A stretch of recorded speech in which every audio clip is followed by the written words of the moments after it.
Hi, my name is Scott Cuthbert. I'm CEO of Safeopedia, and And I'm Gabe Encarnacion. I'm Vice President of BDL Safety. Yeah, and welcome to another episode of Safeonomics. We got a great guest today talking about career development, and throw it back over to Gabe to Really excited about our guest today. This is Subena Colligan, that a really amazing background in industrial hygiene and safety, which she will get a chance to kind of explain a little bit. I definitely learned a few things in talking with her about kind of the ins and outs of the industrial hygiene and safety fields. But she has a fascinating story on her career development and going all over the place, but having a common thread of just finding what brings her joy in her work. So really looking forward to sharing this conversation and get to see what our listeners think of it. And I'm looking forward to it. Yeah, me too.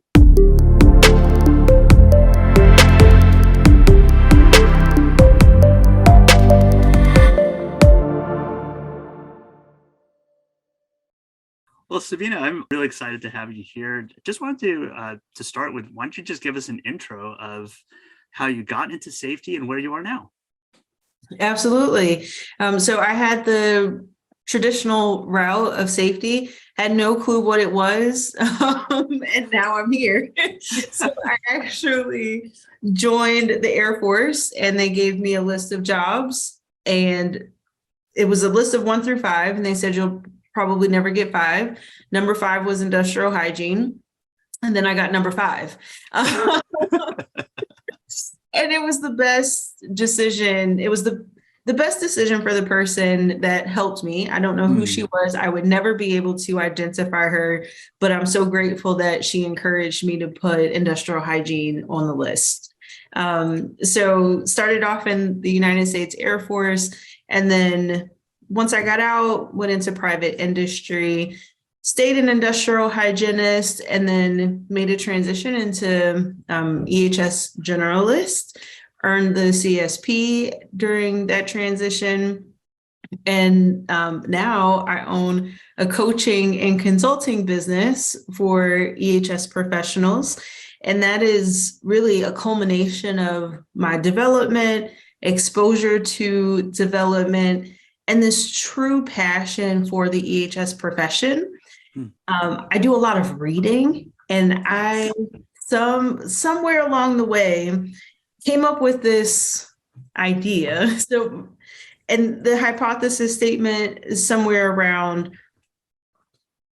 healthy and safe people innovate and produce. And EH&S professionals create healthy and safe environments for those people to produce. And so everything that I do now is around empowering and uplifting and helping to develop that EH&S professional to support the innovation and growth around the world. That's super cool. I mean, what a wild ride to go from. But you're able to see the common thread in all of that. That's so amazing that you're able to kind of leverage the experience that you had early on in a field that you had no idea that it even existed. Same for me. and you jumped into it and just really kind of just fell in love with it, it sounds like. And now you're taking that experience and you're growing it into something even bigger and broader, which is amazing.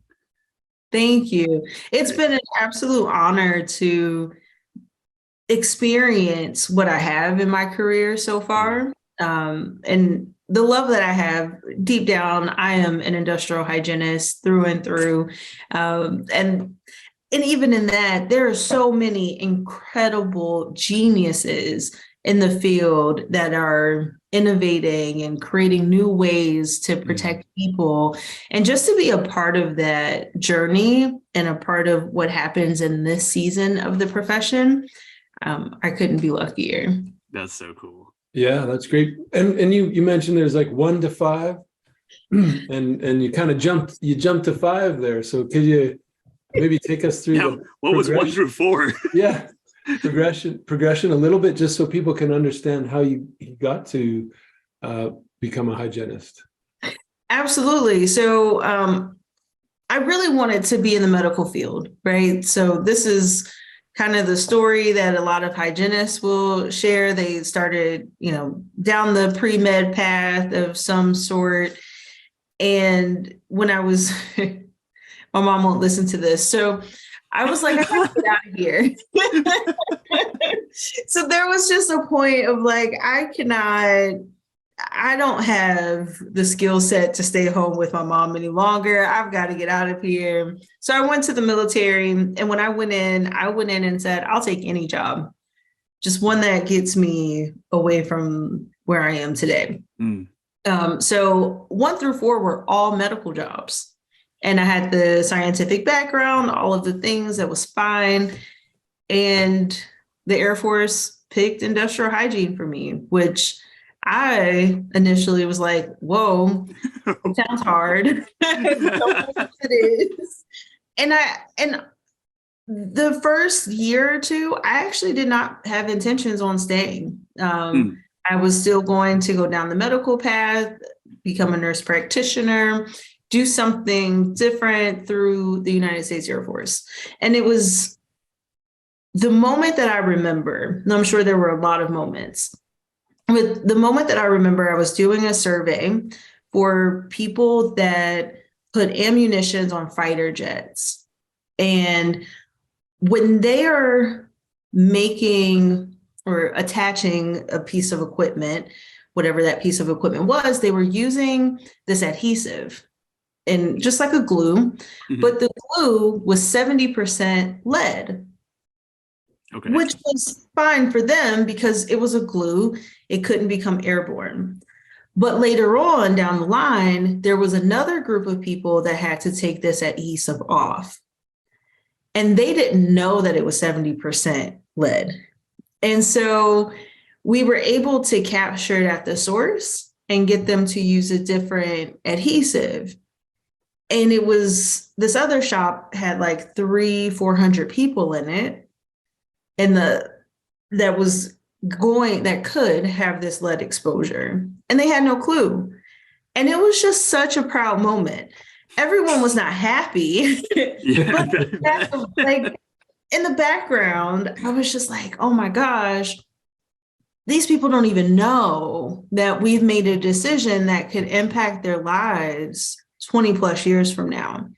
And at that moment, it was like, okay, I'll stick with it. And it was just fun. So I've enjoyed it. There's been challenges, of course, but I love the profession, everything I get to do. That's so cool. I mean, it's neat when you get that moment, that win that tells you, hey, I'm probably on the right track. I'm onto something here. I'm actually good at this. Absolutely. That's so awesome. So, I mean, when you started off in, you got that taste of what it's like to actually succeed as an industrial hygienist and make a difference in people's lives. And then take us to the next step of what you continue to develop in your career. What steps did you take? Like, did you join any associations? Did you take classes? You got more certifications? How did you continue to grow that in your career? Yeah, so some things are accidental, but I would say that I was very intentional. So when I made that decision that, yes, I am going to pursue a career in industrial hygiene, I just started researching. And I started actually at job descriptions at companies that I would like to work at and what I needed to understand. So I was an industrial hygienist, but I realized that there were not a lot of vice president of industrial hygiene positions out there. They were safety. So I realized I needed to have some background in safety. But then I realized that people that were certified industrial hygienists were just fewer, far between, and had higher salaries. So it was like, okay, so now I need to understand the credentials or what I need in order to apply for this credential. So through that was how I was very intentional on how I got my education. and then getting on LinkedIn. So I went from the job descriptions to the people that held jobs that I would like. What did their journeys look like? And that's how some of the professional development, soft skills, associations that they were a part of, saying, okay, so I know I need to be a part of AIHA. This is where I can get some incredible education. I know that I need to be a part of ASSP. This is where my safety people live. And it was like, how do I live in these worlds? Knowing, so even though I'm in industrial hygiene at heart, and that is where most of my expertise lies, I had to be very intentional to move about in these different spaces. And it was a good decision. And I realized that not everybody gets that opportunity, even though we accidentally end up in this profession. Right. What I find so fascinating about that journey that you took, it sounds like there was a lot of really self-directed stuff that you were doing, that just out of your own curiosity and your desire to really pursue the career. Did you have a point where, where does that come from? Did someone encourage you to do that? Are you just naturally like that? I think it was kind of me, but I got an encouragement in a different way. So when you're in the Air Force, you have 20 years and you retire. That's fantastic. My best friend will be 37 and she will have a retirement check and benefits for the rest of her life. And I will still be working. We're right around the corner here. And I was just texting her today and I'm just like, cool. Cool. Good for you. You won. Good for you. But she has her own challenges in her career too. So when you go and have these conversations, usually it's with like your supervisor, someone close to you. Right. But it's like, the question was, why are you getting out of the military? And it was because I had different desires. So I did have to self-direct, but some of that motivation came from this kind of underlying message that getting out of the military was a bad idea. You won't succeed. Like, look at all of the statistics of people that separate from the military. They lose meaning in their lives. They are suffering from poverty or whatever. And I just had to make decisions not to be that statistic. I got to choose the statistic I wanted to be a part of. And so that was exciting. What a great perspective on that too. You chose the statistic that you want to be part of. Yeah. What a great way to put that. Yeah, that's pretty powerful. That's awesome. So I think, most of the folks that we talk to on a regular basis are safety professionals first and foremost. And I'm sure everybody's familiar with industrial hygienists, but can you maybe, talk a little bit about, the courses, the professional development, what it looks like, if you were on the hygiene side looking at safety, what if you're on the safety side looking at adding industrial hygienists to your credentials? What does that look like? Man, let me tell you. So I sit on the board for the Certified Industrial Hygienist. I actually chair the board. I don't just sit on it. I get to do all the stuff. And it is not an easy pathway. So for the most part, you have to have some type of STEM background. So science, technology, engineering, mathematics. There are folks that have different types of degrees, but also add on coursework. So maybe it's not an engineering degree, but they've taken industrial hygiene courses. But the industrial hygiene profession is really looking at how work impacts the health of a person. So in the Air Force, the safety department reported directly to the wing commander. So the head honcho, if you want to call it that. But the industrial hygiene group actually reported to the hospital or the clinic in preventative medicine. So we were looking at the risks of the workplace and how to prevent them from becoming either acute, which is those short-term health effects like temporary hearing loss, asthma attacks from inhaling some type of chemical, and then chronic effects. So the things like mesothelioma, something that you would see with asbestos exposures. Yep. And even I got to do the radiation program. So we did the long-term effects and recording exposures to radiation when people were doing like x-rays to assess damage to fighter jets. So exposure to that over time, that's required to be reported because, you see it, these significant impacts that happen to our service members. And it's not just the service members. Sometimes it's the water on the military installations. It's the burn pits that are in the deployed locations where they're burning all types of chemicals. So that industrial hygiene field really requires a lot of the science and understanding. But people come from all over: toxicologists, chemists, professional engineers. It's just such a broad space. Do you need a bachelor's degree to get in? Is that? Yes. So for the certified industrial hygiene, credential, it does require a 4-year degree.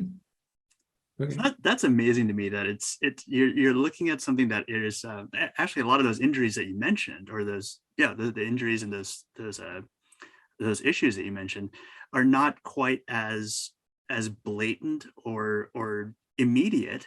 Let's say, like you mentioned, hearing loss or even radiation exposure. Was that difficult to try to help other people, whereas you would tell them, okay, this is why you have to wear hearing protection, and they think, okay, well, it's not a problem right now, but that in another 3, 5, 10 years, they're going to have some major problems if they do it. How do you get past that kind of that cultural shift for people? It's interesting because even within the safety profession, because I wear both hats, working with some of my safety peers, it's like you walk into a workplace and they're like, oh, it's loud. Okay. And then it may be, hey, let's just throw people in some hearing protection because that's what makes the most sense. It's loud, we're hearing protection. Right. Where an industrial hygienist will come in and say, yes, it's loud, and these are the different effects that it can have. And actually, we can look at controlling, like we would probably say, look at what's making it loud and let's tweak it. And if we can't tweak it, let's enclose it. And if we can't enclose it, let's put some sound absorbers up on the wall. So we are working that hierarchy of controls in a different way. And not to say, the hearing protection is not one of the tools in our toolbox and that every safety professional will make that recommendation. It's just the difference. And it's the same for my safety peers. When an industrial hygienist comes in and we are looking at a machine, we may look at it and say, that's not bad. And really expert safety professional will be like, the tongue of that grinder is more than a 1/4 inch. And it's a frustration on both sides. And if you look at CIH versus CSP or safety versus industrial hygiene, that's like the top complaint for both sides. So, working through just respecting what it is, and then or respecting each other's expertise just on the peer side. Yeah. And then operations is another challenge, right? Because it's like, oh, we've been doing this for 15 years. What does that mean? It's always been that loud, but you actually don't see the shift. So it's getting others truly to value what could happen in the future. And especially with hearing loss, you lose those lower, or you lose the higher frequencies first. Right. And when I think about losing those higher frequencies, it's like losing your grandkids voice, right? Like you never get to experience it fully. And those are the things that, I think about and try to convey of it. It doesn't have to be what you value in the workplace. Let's talk about life after this. Right. That's such an interesting perspective too, because I mean, I've got 3 kids, and my 2 older ones are in marching band, and so they're around a lot of really loud noises quite a bit. And it was funny having a conversation with my oldest, and I was explaining to him that about hearing loss and how that can happen. He said, I just read something today that said that that band directors and music instructors suffer some of the most hearing loss in those occupations. And I said, yeah, and it's one of those things you don't get back. It's very, very difficult to even fix that. And so he actually asked me, and he talked to his band director, and he said, do you have hearing protection that we can use during our practices? And so I actually, donated a couple boxes of earplugs to them, and they wear them, because he said, I want to go in my career into music, and hearing is really important to me. So I want to keep that. So even now at 17, he's already thinking about what his life is going to be like years later and how that'll get affected. So it's interesting to try and shift that once you get them thinking about, or anybody, not just even high school age kids, but get anybody thinking about safety and how it affects their body outside of the workplace and the benefits that they can get out of maintaining that going forward. I think that's really where you see that cultural shift happen. It's probably, for the record, it's probably the junior high band teachers that suffer more hearing loss than high school, because hopefully by the time they get to high school, it's a little more controlled and musical. Gosh, I hope so. we should look into those numbers and see. Yeah, I'll check those stats. Kudos to you, Gabe, because at 17, that's the age where people are just the most invincible, right? Right. They know everything, nothing hurts them. Dad is crazy. He has never lived this life before. He's way overreacting. Exactly.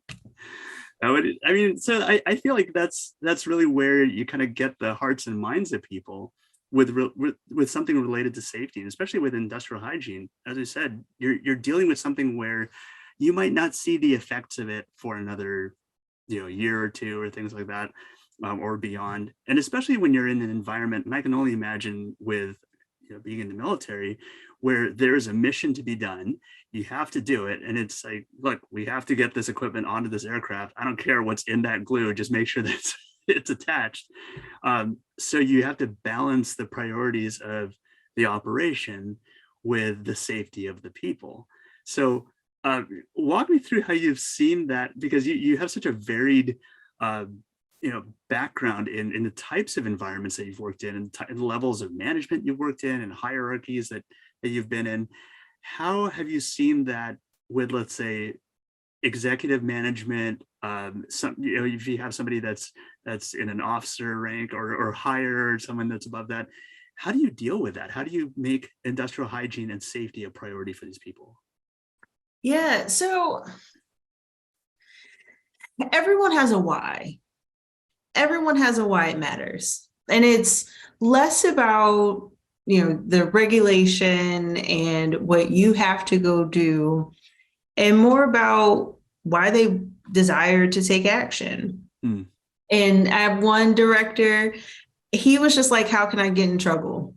Like, that was the first question he would ask. He's like, and he would get in trouble. He's like, how can I get in trouble? You tell him, he's like, okay, so go fix it. Like, he was risk averse to any legal consequences. And then I had another leader, they were peers, and he was like, our lawyers can do a lot, so why I should do it. I mean, they were just opposite people. So understanding why it would matter to them, it was different pitches. And so if it was one presentation, it was looking at the lens of each of those individuals. But what I learned, and this is in my private industry life, I went to my VP and I laid out the different functions. So in this position, I had industrial hygiene, safety, environmental, and aviation safety. And they all, with the exception of safety and industrial hygiene, had different Code of Federal Regulations requirements. Okay. And we talked about the expertise and what those risks were and what expertise we had on hand. And the same way that we expect our frontline workers to raise their hand when something isn't right, I use that opportunity to raise my hand to say, I'm accepting risk at the wrong level, because the responsible party was that vice president general manager. And so sometimes it's not even about shifting the mindset, it's about holding the right party accountable for the decisions that are made. So folks, there's tons of folks out there that just don't have the manpower. When we talk about safety, especially safety and industrial hygiene, environmental, and we do with what we can, but understanding that we have to accept risk, we have to practice what we preach. Right. And accepting risk at the wrong level, which was not our responsibility in my department, is something that, let's bring it to the table. And we got manpower too after that. Yeah. I think that's a genius statement and takeaway for people, because if you look at even OSHA and the changes that are coming down the pipe there, and the criminalization of some of the violations, the responsibility at the end of the day doesn't just fall on the industrial hygienist or the safety professional. It falls on the leadership within the organization, and that's a great, safety professionals are always telling us, I'm having trouble getting executive buy-in, and it's like, well, let them know that they're responsible, if anything happens, and maybe they'll change their tune, right? And I think that's a really great takeaway for anybody listening who's maybe struggling with that executive buy-in. Yes, it was fantastic.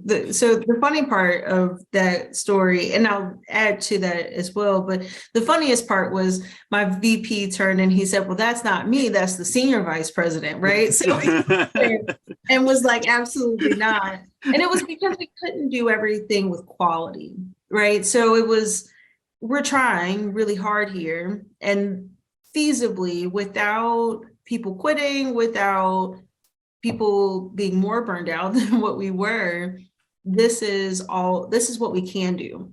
But we also, it wasn't just the matrix. We actually came with a very strong strategy for the next 5 years. We had an outline of how each level of the organization would interact with safety, and what they should know about our program, and all the resources that we needed to get everyone up to a certain baseline, and what the technical changes were that we were making. So we came with everything we needed, but it was what's within reason today. And if this is what you want, this is what we can give you. We'll try to give more, but we're only a handful of people. So right. Not just going and saying, hey, I don't have it, so you gotta do something. We really came with a full package and helped that leader envision what his system could look like. And it did. We had a 30% reduction in injuries year over year. Our perception, not our perception, but sort of the perception, the incident reports that were put in shifted from personal safety issues to the quality of their work. People were starting to look at how a procedure was written wrong and how it could show up as damaging the equipment or damaging the product. And that was what you wanted. So right. People felt safe in their job, and then they were able to do their job better. It's like, someone must have done a case study on this. Absolutely. We we talked to Russell a few weeks ago. You mentioned, Subena, that your friends and you guys chat on a regular basis. That was Gabe, I think. Yeah, Josh Russell and I talk a lot, and Subena just got to chat with him today or recently. So yeah.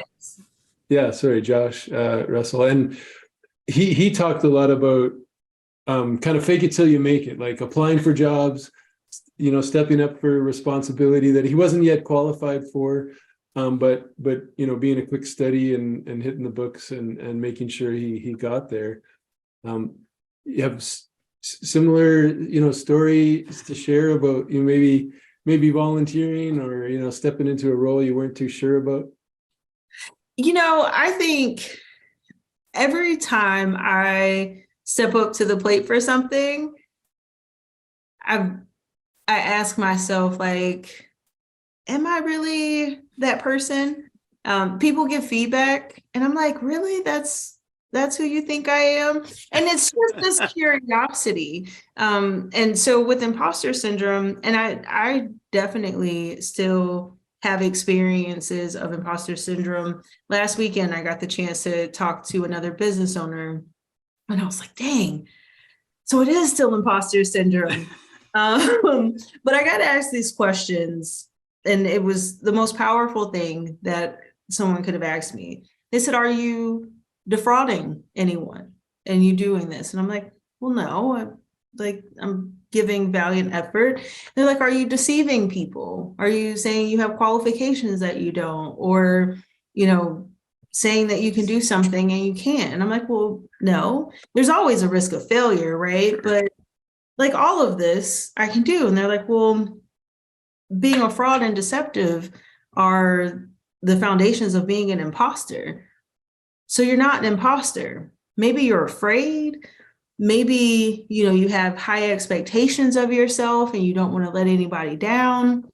But whenever you fall into that feeling of imposter syndrome, answer those questions, and then you can meditate on the rest of what's happening.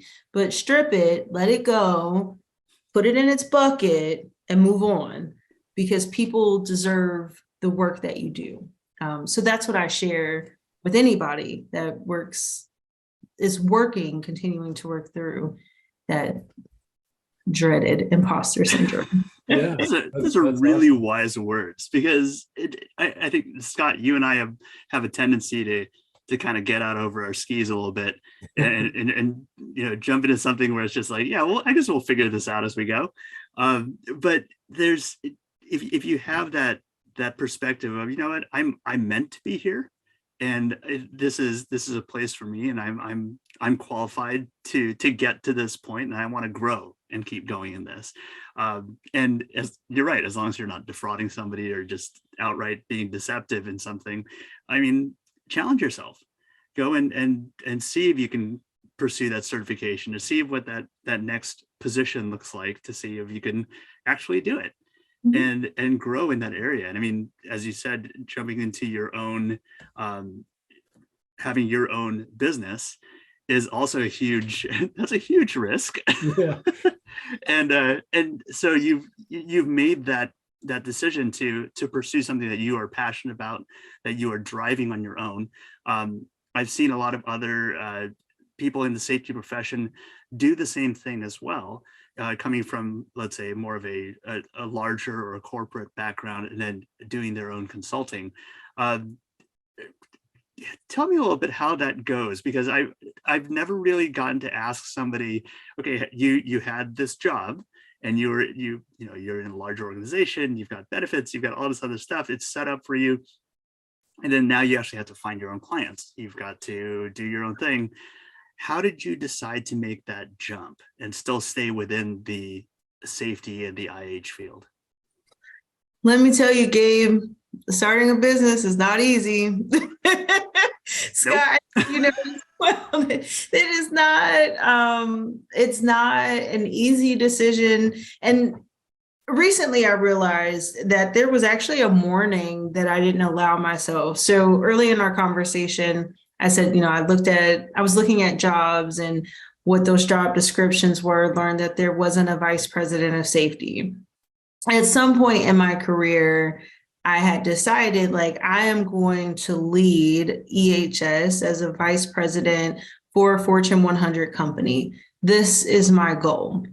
Wow. And as I like I was like, yes, this is what I'm working towards. And I was going in that direction. And every circumstance, everything happens for a reason. And I truly believe that if you are experiencing excessive pain in your life for whatever that is, that it is something meant to open your eyes. It's like I'm poking you until you listen to me. Whoever, if it's a higher being, the universe, whatever you believe in, that excessive pain is meant to open you up. So during this period of my life, I was just, it's like I couldn't find joy.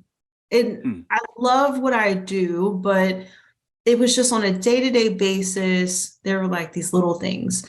And one day I had a really, really bad day and I sent a text to my spouse and I was like, listen, I'm coming home. I'm drinking wine. I'm sulking. Like, this is it. This is what I'm doing. Heads up.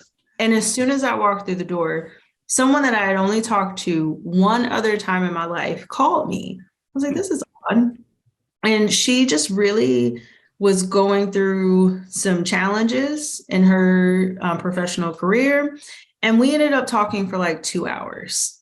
And it was basically a coaching session before I decided to do coaching. And when I got off the phone, I was hyped. I was like, wow. I like no longer wanted to sulk. I didn't need that glass of wine. I was just so excited. And that awareness for me that this is actually what brings me joy. And I need more access to that because I deserve to have joy in my day-to-day. And as you know, there's not a ton of safety coaching businesses that I could apply to. So I was like, well, I'll just go for it.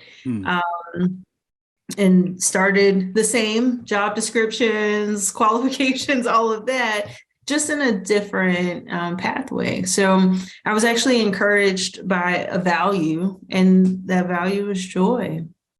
Yeah, that's so awesome. That is great. And I just listening to a book, You Can't Ruin My Day by Alan Klein, and he was saying the same thing you just said about like, you got to surrender. You know, if something's causing you pain, just surrender to it, and then the universe 9 times out of 10 will point you in the right direction rather than fighting against it, right? Like rather than continuing to fight against it. I want to circle back on starting the business. Yeah. I just want everybody to know, because I remember sitting around the campfire with some buddies, and they said, "Oh man, I wish I could have my own business." And I said, "It's easy. You just go down to corporate registries and you just register a business. You pay your fee, and now you got yourself a business, right? Now making money, and being successful, that's the whole nother story. But having your own business, that's a piece of cake. It's no problem, right? It's so true. So now I have a whole new slew of challenges, right? So it's not just convincing the operational leader, hey, you need these things. It's so many new challenges, and I've pushed myself and had to learn. I'm continuing to learn, and all of that, like you said, surrendering. And it's just, there's a whole, I think there's a lot more surrender as an entrepreneur than there ever was when I went to the workplace. It's a lot of times where I'm like, I don't know, but I'm just going to keep going in the direction that's working, and something will happen. I'll figure this out as we go. Yeah, and in safety, and my background is more on the construction side of things, and it's all project based, and people are traveling around to wherever the projects are. So for a safety person to be a safety consultant was sort of a norm, right? But it's usually just brains by the hour. They're just hiring themselves out to kind of fulfill a role on a project, and they're calling themselves a consultant, which is totally cool. But in reality, I think there's probably a lot of people out there, hopefully listening, that were in that same position that you're in, maybe, working for an organization, not feeling fully fulfilled. What did the, transition to, consultant and coach and business owner look like? If you kind of, did you store up a nest egg before you did it? Did you line up a client before you stepped out on your own? Like what did that transition look like for you? So I did have a nest egg. So I will say that I had space to fail and to pay my bills. It was not on purpose, right? So again, just something else that just wasn't intentional. Had a nest egg because you're taught have a nest egg. And I had to make the decision that nest egg was most appropriately utilized on my piece. So I did that. I started having conversations with folks that like, hey, I'm going to go do this. But one of my, I don't know, it's one of those things that's a strength and a weakness, is I made the decision to start my business. I filed for the LLC. I put in my notice first. I filed for the LLC. And while I was on the phone with my supervisor, letting her know that this was my 2 weeks, the application was approved. And when you talk about the stars like aligning and just having that confirmation, it was like, yes, this is what you're supposed to do. And I got this really awesome book called Launch by Jeff Walker. And I was like, all right, I'm going to learn how to launch a business. So I did take some entrepreneurship classes at some point in time in my life. And I started a small like t-shirt clothing business online. So it wasn't like a brand new thing, but that was more like fun. It was a gift to myself for my 30th birthday. So I feel like I knew I wanted to do entrepreneurship. I took a month off before, like after leaving my business or leaving my full-time job and launching my business, I gave myself a month to figure out how to make it all happen. And the day that I launched, I had my first inquiry for coaching. So that was, it was stressful. It was exciting. It's a strength of mine because I can take action. I would highly recommend people slow down from the process that I took. But it was an exciting process nonetheless. And I think I did exactly what I was supposed to do in the time. So there's a couple of things in your story that really fascinate me. One is that I think it's not an uncommon thing that safety professionals enjoy the profession, but they don't like the company that they work with for multiple reasons. It could be that they're under supported, they're under resourced, they're overworked, all those things. And so some people make a jump and bail on safety as a whole, when in reality it's like, oh, safety is actually what brings them joy. They just need to apply it in a different way. So you did that. It wasn't just like, I can't stand this and I'm out. You found a way to isolate what it was that, as you said, it brought you joy, and zero in on that and see, how do I get more of this? The other thing too, and before I make the statement, I wanted to ask, how long was that gap from the time that you had that really bad day, and then when you decided, I'm going to go and do my own business? It wasn't very long. It had to have been a couple of months. I also want to put in there though, that I had just come back from, it was June. So it was June. And then in August, my mom had a failure to thrive diagnosis. So my mom was really sick. I went to go help her. She was in another state. And I also somehow ended up with a double ear infection at the same time, got on a plane. And I was just like, it was horrible. But it was on purpose. So, right, we talk about that pain, and it put me at a weak moment because I don't know how babies do it. When my ears were hurting, I wanted to cry. Like, I was just like, I can't take this. Poor babies, they can't even tell us. So I was in pain, I was sleep deprived, and I'm watching my mom in the space. And I got back to work, and there was an incident that happened that was not in line with the joy in life that I knew I wanted to experience. And it was on that day that I said, absolutely not. So a lot of times we have these life experiences that really help us to make that shift.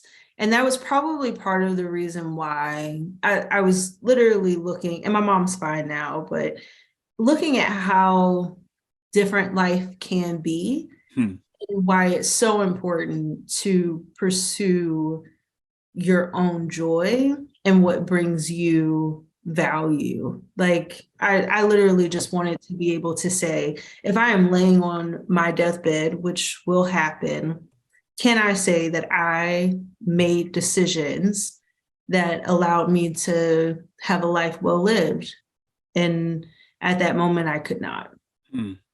Well, Yeah, that's interesting story, because mine is similar in that, I mean, I was a partner in a software business before Safeopedia, and it wasn't bringing me joy, and we were having some issues, and my father got sick, and he actually, passed away, and I said, you know what, life is too short to do something that you don't enjoy doing. And Safeopedia had been an idea, and it was a bit of a side hustle, passion project, whatever you want to call it. I'm like, today's the day. I'm making this my full-time endeavor, and had to volunteer for a few years. When you were telling your story about a nest egg, I was like, that would have been a good idea. Like, I remember my wife came out of the office, and she had it might have even been a year or two before she had learned about Kiva, which is like the micro lending site. Okay. And she came out of the office, she's like, yeah, the women entrepreneur in whichever country that I lent money to, she paid it back, so I got to lend it to another female entrepreneur in like Peru who's like fishmonger or something like that. And she's like, just brings me so much joy to lend these people money. And I said, well, I'm so excited that you're really passionate about lending entrepreneurs money, because let me tell you, I have a great opportunity for you, but I'm going to need a little bit. I'm going to need a little bit more than $300. This is what we call macro lending. Yes. Well, what's so funny about this too, and is to go back to your story a little bit, Subena, and I've been at that point too, at various stages in my career, where it's like you really do just want to throw the keys on top of the building and walk out, and you're just done. And then I come home, vent for a little bit, and then my wife tells me, hey, by the way, there's like 4 other people in this family that also need to eat, so we've got to figure something out. And so then it's like you kind of take stock of things and then make your next move. What's neat about your story is that you actually had a very, even from the beginning, a very calculated way of pursuing the next step. Even though jumping into this business and launching your own consulting firm is that is definitely a big step. It's not it is a calculated risk. You've done a good job of making that step and realizing, first of all, what is it that I love to do? As an industrial hygienist, and in safety, and in working with people and helping them grow, and how do I build something around that so I maximize it? You weren't just focusing on the bad things that were happening and saying, I don't forget this and I'm out, without having an idea of where to land. You actually figured out what is it that you're passionate about, and you could grow with that.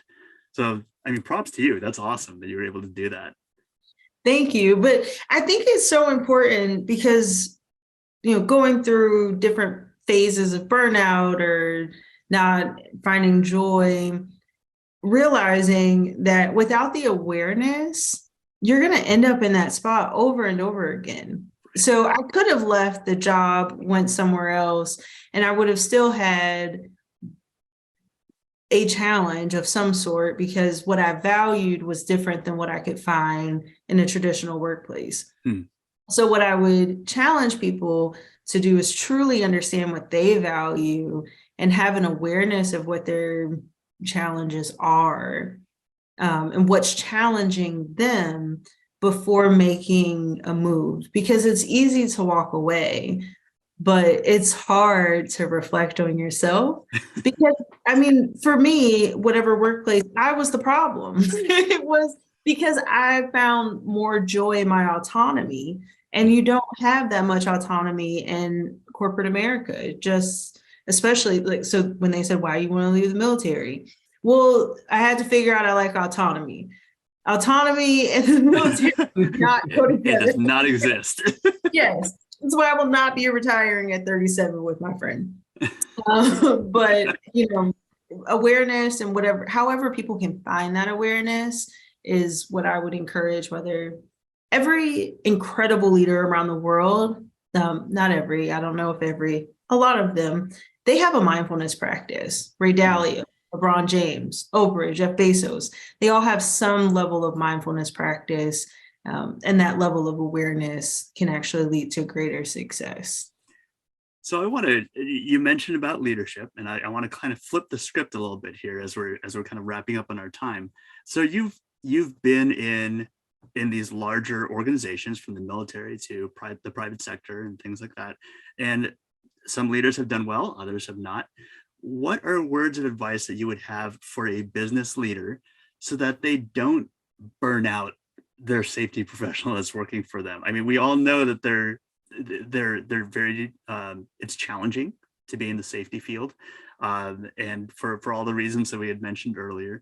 But what are some things you think that business leaders could do to make sure that they have a healthy safety professional and safety department that is in their organization?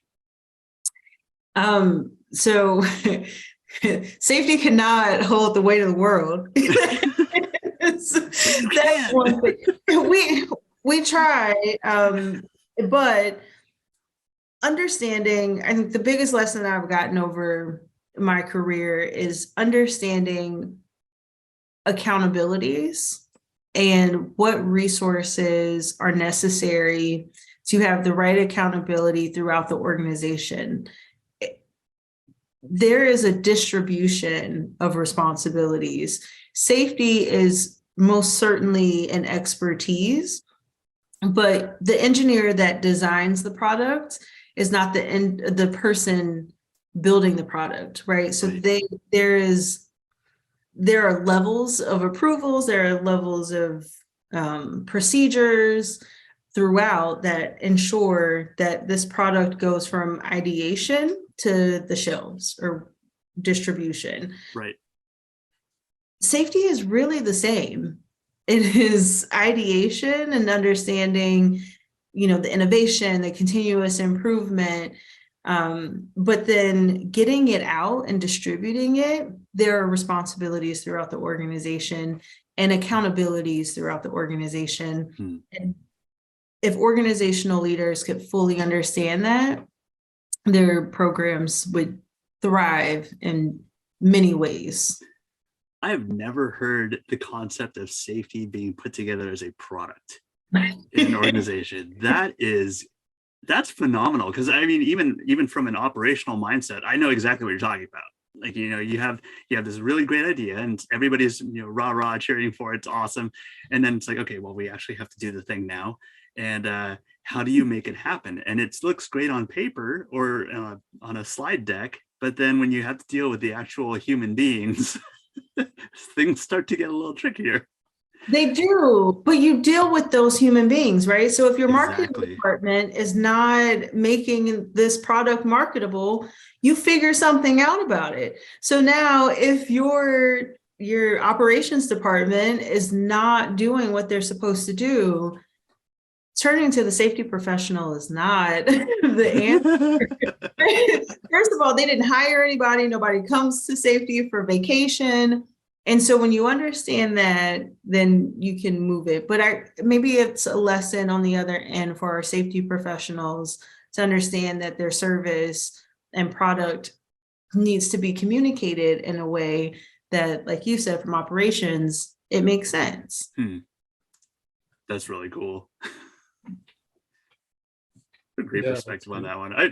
Scott, have you heard that before? Because I mean, this is the first time I've heard that.